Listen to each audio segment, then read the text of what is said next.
ഈ ബോർഡ് വച്ച് ഇവിടെ എല്ലാ കാര്യങ്ങളും ക്ലിയർ ചെയ്യാമെന്ന് പറഞ്ഞ് ജനകീയ സമിതി രൂപീകരിച്ചായിരുന്നു. എല്ലാവരും 9 മണിക്ക് ശേഷം ഇവിടെ നിൽക്കുന്ന എല്ലാവരുടെ അടുത്തും ഞാനിപ്പോൾ ഒരു പട്ടീനെയും കൊണ്ട് ഒരാളെയും കൊണ്ട് വന്നിരുന്നു. രണ്ട് പട്ടീനെയും കൊണ്ട് ഒരാളെ വന്നിരുന്നു. അപ്പോൾ ഈ നിൽക്കുന്ന ആൾക്കാരാണ് ഈ ബോർഡ് വച്ചേക്കുന്നത്.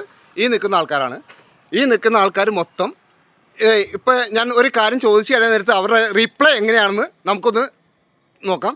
താങ്കൾ ആരായിരുന്നു? ഈ ജനകീയ സമിതിയുടെ താങ്കൾ ആരായിരുന്നു? താങ്കൾ ആരായിരുന്നു? അതൊന്ന് പറഞ്ഞാൽ മതി. താങ്കൾ ആരാണ്? താങ്കൾ ആരാണ്? ഈ ജനകീയ സമിതി ഈ ബോർഡ് വച്ചതിൽ താങ്കൾ ആരാണ്? ഇവിടെ നിന്ന് ഇങ്ങനെ വന്നു കഴിഞ്ഞിട്ടുണ്ടെങ്കിൽ ഇവിടെ കഴിഞ്ഞ പ്രാവശ്യം ഇവിടെ ഇതിലെ പഞ്ചായത്തിലേക്ക് മത്സരിച്ച ആളും കൂടെയാണ് ഇദ്ദേഹം.